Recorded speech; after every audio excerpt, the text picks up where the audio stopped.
Hello my friends, John LaRuffa here with another straight up solo, and in this episode we're going to take a look at Amritsar. We're going to see what this game looks like from a solo perspective. I'll demonstrate a couple of turns and then I will let you know what I think about it. Alright, let's get started. Okay folks, and as usual, please like and subscribe to my YouTube channel if you haven't done so already. And if you have, I truly do appreciate that support. Thank you so much. So this game has kind of a large table presence, but it's not that bad. But there's so many little things going on. I kind of zoom the camera in a little bit more, but what you're not seeing here at the top is really a mirror image with the exception of the marketplace on the upper right, okay?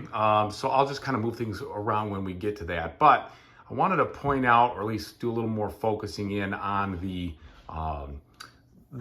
player boards and this stuff down here. So what's this game about? Well, this game uses the Mancala method, or mechanism, I should say, to assign where you're going to do your actions. And the rest of it, I think, is fairly unique. So you've got that underlying situation, but really the uniqueness comes from the way the action selection goes and how you move things around and how you take your actions in this game. So you've got these little elephant carriers, and these elephants carry your donation cubes with you. And you're going to be able to move these things around in sort of a rondelle fashion. And the first place that you move it will be free. And then if you want more steps, it costs you a coin. However, if you ever cross, which on the board, these little red markers over here, if you cross that, you end up having to pay penalty points. So that keeps you from kind of zipping around the board willy-nilly and just paying for the coins. It meters your pace, okay? But what's kind of interesting is the elephant, if you end up taking your action in the spot where the elephant is, you can get another main action for free, but you can choose your group of workers on the board and use them for the Mancala aspect, regardless of where your elephant is. However, your elephant has to be in a place to be able to do the donation, which is one of the main ways to score points in this game. So kind of a little bit of a new concept in my mind. I mean, it's a spin on other things, but it provides a unique type of thing, a unique type of puzzle to understand and think about in trying to take your turns. So what do I do on my turn in this game? Well, the first thing you do is you move your elephant, which is optional, okay? So you can do that. And then after that, you choose a grouping of workers. And like any Mancala situation, you pick them up and then you start putting down one worker in every space until you put down the last worker. And the last worker, depending on which section you're in, or district you're in, whether it's section 1 or section 2 doesn't matter. But if I was to like grab this 3 right here and I put one down here, and I put let's say the green one here, then that means that I have access to any of those 3 main actions. And if I choose this one, I'll also get the secondary action with the green, okay? And that would allow me to do, more things on my turn. Now, had my elephant been in that area, then I'd be able to activate the elephant before or after if I wanted to take a different main action from the one that I took, or the same main action. The key is it's a main action, it's not a secondary one. So in order to maximize what you're doing, if you can try to find a way to pick the right color worker to land on the space where your elephant is to do the right actions, that's the meat and potatoes of this game. So it's just kind of interesting and something that it just provides a different type of Eurogame decision space, I should say, than other ones that I've played, or enough of it's been where it's just, I feel like I'm solving something new here, which I like. Okay, what else does this game have? Well, it has the usual Euro trappings besides that. It has the tracks that you move up on. It has the tax that you have to pay at the end of each decade. It has ways that you can follow, and depending on following actions here, if you have one of these tiles, in one of these spaces right here, you can take an extra bonus action at the end of the AI's turn. It has the usual, I trade in certain resources to get certain points, and then those points provide bonuses for majorities at the end. And also a little bit of a stacking mechanism, so the more, for instance, if I want to play something right here, I'd have to, of course, have my elephant there, and I'd have to have a way to use this tile. Let's say all that worked. I would spend 1 wood and 1, I'm sorry, not wood, it looks like wood, 1 copper and 1 gold to play a cube, a donation cube from here. Put on there, gets 4 points, but then my opponent would get 1 point apiece for the foundation. So it's got that kind of thing. Oh, and by the way, I should mention, if you want to skip spaces while you're picking up those workers, you could do so by laying down coins on the board. And then if you ever grab a section that has a coin on the board, you get that coin. Although that doesn't seem to be as much, at least in my plays of the solo, I haven't done that too much. And since the solo player doesn't really interact with that Mancala aspect, they don't necessarily simulate that so much either. Anyway, you also have to have warehouses to store your goods like in other games. This game definitely has a lot of Sabika feel to it, okay? That's a game I really, really like. And I know the designer on this was consulted. The designer from Sabika was consulted or somehow at least worked with a solo mode or did something to influence this game, but you can definitely feel it. And then there's some bonus tiles at the end game. These are not bonus, these are end game goals that you can work on and like a configurable, let's say, player board where you can focus on different things. So it's got all those kinds of trappings that you've seen before, but the way it interacts or integrates it all, it interlaces it all, is kind of interesting. There is also, like I said before, there is a resource market over here where you can buy and sell resources. And when you do that, if you do it at least once, you get more donation cubes up there, which you'll use again to score points. But also if you end up covering some of those spots, they incentivize you to sell resources so that you can get some points, which I think is kind of cool too. All right, so lots of that stuff going on. Now, how does the game play? Well, you take your turn, like I said, and then after your turn, the AI takes his turn, and you might be able to follow after they're done, and then that's the section of turns. You do that 4 times by moving around, and then you'll complete a decade. At the end of the decade, you do some end of decade scoring, and then you do that 3 times and the game's over, and then you score your end goals and see how it all went. So let me show you a couple turns here. So it is my turn right now. And what I'm trying to do is figure out, okay, for where my elephant is, what would be the best thing to do? Do I want to move him? Do I want to leave him where he is? Now, leaving him where he is could be somewhat beneficial, except what I really would like to do is put some more donations over there. However, I can't get that far away because I don't have a tile right now, or a coin right now to do so. So instead, what I think I'm going to do is I'm going to pick up the elephant, I'm going to go here. If I can make a donation here, which I might be able to, then I will be able to get a decent amount of points because I can score on the 4 level, which is good. Now, how would I do that? Well, I've got to find this action listed right here, either in the specialty action, I can activate it with a green guy, or in the main action. Well, there's nothing over here to do that, so I can't get it from there. However, I could try to get it from a main action up there if I can use the Mancala to do so. And it looks like I can. But I can't do it in the best way possible. Let's see, so that would be 3, 1, 2, 3, yeah. In a perfect world, I would be able to use a green guy to activate this and then get that secondary action, and that would be really good. But I don't think we're going to have that option. So the other option I could do is I could look for the specialty action over here with these guys, and that's what I will do. So I'm going to pick these up. Okay, so I first moved my element. That was step number 1. Number 2, I pick these up. There is no coin. Then I'm going to drop it off. 1, 2, and here we go. Green. Now, because I used a green worker, I'm going to put the AI's cube on the green spot because he's going to activate a green worker. Also, the AI is going to activate the white worker because you can't see it from where you are, but that is where the red marker is on the board. All right, just trust me on that. So now I activate my main or my secondary action in either order. Well, I've been talking about this secondary action so much, so let me go ahead and demonstrate it. So in order to go here, I have to have a donation cube in my elephant, which I do. And then I have to be able to pay the resources to go there, which I also have. I have a copper bar and a gold bar. So I can put this over here. That will give me 4 points.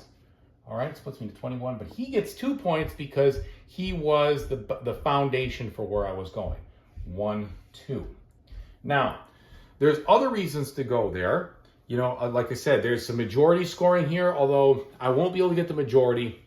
I'm pretty much sunk on that one. The reason was I really wanted to get the 4 points. I did not want him to go there, potentially, because if he went there with his green action, it would be a lot of points. Now he'll be able to do that with a 6, but at least I'm staving off some of that, playing a little defensively. So I've done that secondary action. Now we'll do the main action, which is upgrade.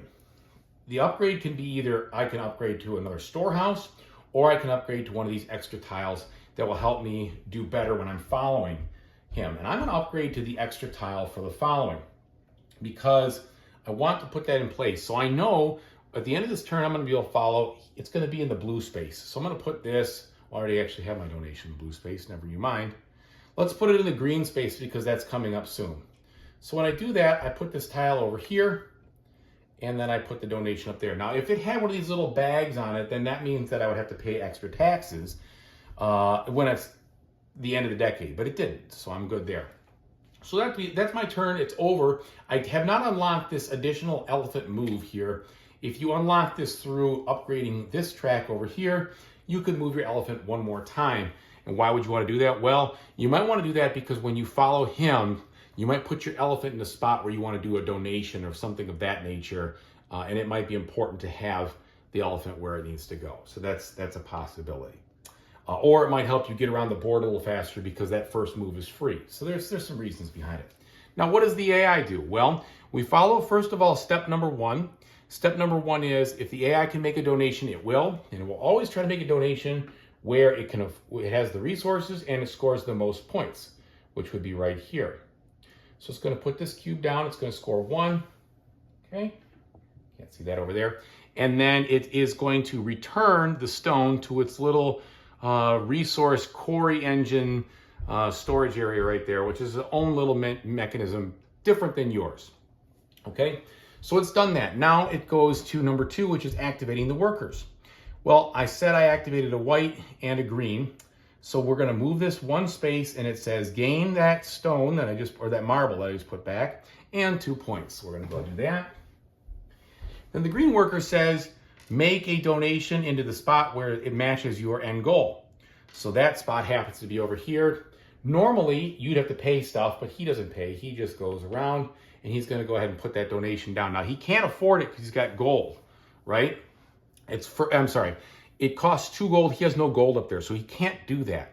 So instead of going there, he's going to go to the spot which gives him the 4 like we just talked about. So he's actually going to stay where he was, and he's going to put one more donation down for another marble in this spot here. Now, the center spot provides no points, but it will help him with the majority, and it will give him some access to some of those foundation points later. Let's say he couldn't do that. Let's say he didn't have a donation. He'd remove one of these donation cubes, put it on his elephant, potentially score some of these row bonuses over here, okay? So after that turn is done, then you move this red marker, which I've been talking about, to this space over here. Now it's next to the blue, which is just off camera, but I'll show you what that was right there. It's right there next to that blue worker over there, okay? Then I can follow on a blue action. So like I talked to you about, what does that mean? Well, that means if I have a tile in a blue space, then I can go ahead and take that action. So this is where it would have been cool if I could have moved my elephant in the previous turn. I could have had it here, like in turn number 3. The follow action would have allowed me to make a donation in that location, which I have, well, actually, I don't have the right resources for, but the only way I could make a donation here and activate that would be to have 2 gold. I didn't have it. So a lot of the game is seeing those circumstantial situations and how do I make that work for me, okay? And that's it. That's a full round between he and I. Now I would go again. I'd move my elephant one space. Then I would maybe or maybe not move my elephant some spaces. I would choose the Mancala workers. I'd put them down, etc., etc. There's other things too going on. There's these little bonus tiles that if you ever get these conditions, like if I selected a group of 4 guys, I would get a resource of my choice. And in the final round, if I were to upgrade, I would get a coin. And so there's different things going on. But basically, that is the gist of this game. The AI is pretty easy to manage once you understand the flow. It's not very difficult. The actions that they do are very limited in the decision space. It is not like a lot of if this, then that. So it's very straightforward, and I appreciate that. So you can spend most of your time thinking about the stringing together different moves to make sure that you're in the right place at the right time and you can get the most bang for your buck. All right, let me tell you what I think about it. So like I said, for me at least, Amritsar provides a decision, a unique decision. I can't speak. A unique decision space that I haven't really seen a lot, and I certainly don't own a lot in games. There's a lot of deciding which group of workers you want to pick up and put down, what color is it going to be, what action is it going to activate, is my elephant going to be there, is my elephant going to be someplace later when the AI takes their turn and I can follow it. Do I want to give the AI that type of action right now? So if let's say I end with a yellow worker, does that make the AI score more points? Or do I want to end with a different worker, which is less consequential, for instance? So there's a lot of that stuff going on, and I find that unique and refreshing and fun. You spend most of your time in this game figuring out what you want to do and less of the time managing the bot, which I also really like. The bot is pretty elegant.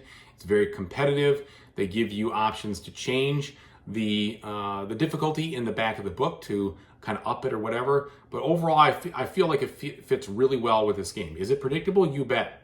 But that's part of the whole strategy, is to consider what it's going to do and how your actions are. So I don't find that as a negative. I just find that as part of the system. Overall, I think this is a really fun game, but I also like the things going on in this game. If you are prone to AP, this is going to be a very tough game. There's going to be a lot of consternation about which moves to do and when to do it, because there's a lot to consider every time you make a decision. There's a lot of planning that you can do to play really well. So this game isn't necessarily a point salad. You get points for the most part for doing specific things. Most of it are contributing donations to the temple. But you have to string together smaller things to make a bigger plan come into place. And I like that. Overall, there isn't a specific strategy to say, well, I'm going to go heavy on this, or I'm going to go light on that, or whatever. That's not the type of game this is. You're going to get a certain type of bonus tiles that you can put, or end game scoring tiles that you can or you don't have to put into play depending on how you want to do it. And then the different warehouses you can look at. You can upgrade 3 out of the 6 in a 2-player game. So there are definitely choices to make tactically there that might change the way it goes. But the board setup is variable. Everything that hits the way that the actions are laid out are all variable. So I don't think it's a game where you'll get into a rut and you'll be doing the same type of thing over and over again, because the whole puzzle changes every time you play it. That being said, for people who are looking for a very highly strategic game where you're going to try this type of strategy in one game, this type of strategy in another game, this type of strategy in a third, that's not the type of game this really is. Yeah, you can focus on certain areas or whatever, but this is largely a tactical puzzle to solve in efficiency and also in cleverness to make sure you're at the right place at the right time. For me, I like that. I like both of those styles of games, but this one really provides a spot in spades for that, and it's fun, it's engaging, and it's really easy to run that AI bot who is competitive, but not overbearing by any means to get it done. So I'm a big fan of it. I like it. I think it's fun. It's interesting. And if you like this type of middle, I'd say this is probably medium to medium heavy in complexity. The real deal here is not so much the rules, but it's just all the stuff you have to take in, and the decision space stays pretty wide every turn. You're not narrowing things down a lot because there's a lot of options you can choose from every time. So either way, that's what I think about it. I hope this is helpful to you, and I hope it makes making a decision if this is a game for you easier in the future. So thanks again for watching. I really appreciate it. Whatever you decide to do or play in the future, I really hope you have a fantastic time doing it. Take it easy, everybody.